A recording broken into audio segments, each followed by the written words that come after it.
இன்றைக்கு காணப்படுகிற காரியம். சரி, இன்றைக்கு ஆண்டவர் எனக்கு என்ன சொல்றாரு அப்படின்னு நீங்க கேட்குறீங்களா? வேத புஸ்தகத்துல 34 சங்கீதம் 7 கர்த்தருடைய தூதன் அவருக்கு பயந்தவர்களை சூழ பாளையம் இறங்கி அவர்களை விடுவிக்கிறார். இதான் வாக்கு தத்தம். நீங்க கர்த்தருக்கு பயந்து நடக்கிறீங்களா? அப்போ உங்களை பாதுகாக்க தூதர்களுக்கு தேவன் கட்டளையிட்டு இருக்கிறார். நான் எங்க போனாலும் நான் தேவதூதருடைய பிரசன்னத்தை என்னால உணர முடியும். நான் அதை விசுவாசிக்கிறேன். ஆண்டவர்கிட்ட சொல்லுவேன், ஆண்டவரே, என்னுடைய பிரயாணத்துல என்னை பாதுகாக்க நீர் அனுப்பி இருக்கிற தேவதூதர்களுக்காக ஸ்தோத்திரம்.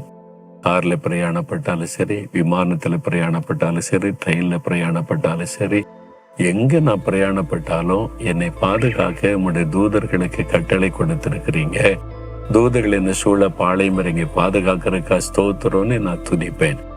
ஏன்னா வேறு வசனத்தை நான் விசுவாசிக்கிறேன். வேதாகமத்தின் தேவனை விசுவாசிக்கிறேன். அதனால நிறைய சமயத்துல நான் பல ஆபத்துகளிலிருந்து பாதுகாக்கப்பட்டதை உணர்ந்திருக்கிறேன்.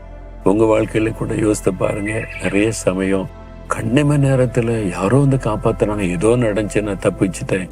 அது காரணம் உங்களுக்காக தேவன் நியமித்திருக்கிற தேவதூதர்கள். அவங்க கண்ணால பார்க்க முடியாத அவங்களுடைய பிரசன்னத்தை உணர முடியும், அந்த பாதுகாப்பை உணர முடியும். நீங்க வேத வசனத்தை விசுவாசித்து துதிச்சா அதை உணர முடியும். அதனால நீங்க எங்க போனாலும், உங்க பிள்ளைகளை ஸ்கூலுக்கு அனுப்பினாலும், உனக்குரிய தேவதூதன் பாதுகாப்பாய் வருகிறான். அதுக்காக ஆண்டவரை ஸ்தோத்திரம் பண்ணு சொல்லணும். தேவதூதனை துதிக்க கூடாது. தேவதூதனுக்கு எல்லாம் நீங்க துதி ஸ்தோத்திரம் சொல்லக்கூடாது. ஆண்டவரை பயன்படுத்தின, அவனை அனுப்பின கர்த்தரை தான் துதிக்கணும், தொழுது கொள்ளணும். தேவதூதரை வணங்கவும் கூடாது, அவங்களை துதிக்கவும் கூடாது. அவங்க கர்த்தருடைய வேலைக்காரர்கள், நாம் அவருடைய பிள்ளைகள், நமக்காக நியமிக்கப்பட்டிருக்கிறாங்க. இதை நீங்க விசுவாசித்தா எப்பவும் ஒரு தேவனுடைய பாதுகாப்புக்குள் இருப்பதை உங்களால் உணர்ந்து கொள்ள முடியும். இந்த வேத வசனத்தை விசுவாசிங்க.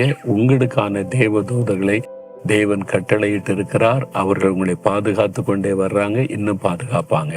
ஆனா கர்த்தருக்கு பயந்து அவர் வழியில நடக்கணும். பாவத்துல நான் மதுபான கடைக்கு போறேன், பாதுகாப்பு கொடுங்கன்னா ஆண்டவர் பாதுகாப்பு எல்லாம் தர மாட்டார். நான் திருட போறேன், லஞ்சம் வாங்க போறேன், இந்த ஏமாத்த போறேன், அவங்களுக்கெல்லாம் தேவன் பாதுகாப்பு தரவே மாட்டார். கர்த்தருக்கு பயந்து பொல்லாப்புக்கு விலகி நீதி நேர்மையா நடக்க ஒப்பு கொடுத்து வாழ்றவங்களுக்கு தான் இந்த பாதுகாப்பு. அதுக்கு அர்ப்பணித்துக் கொள்றீங்களா?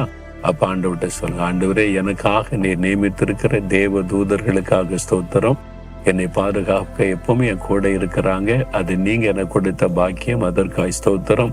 இன்றைக்கும் இப்பொழுதும் என் கூட தேவ தூதர்கள் கூடவே இருக்கிறாங்க, என்னை பாதுகாக்கிறாங்க, என்னை சுற்றில பாளையம் இறங்கி இருக்கிறாங்க. அதற்காக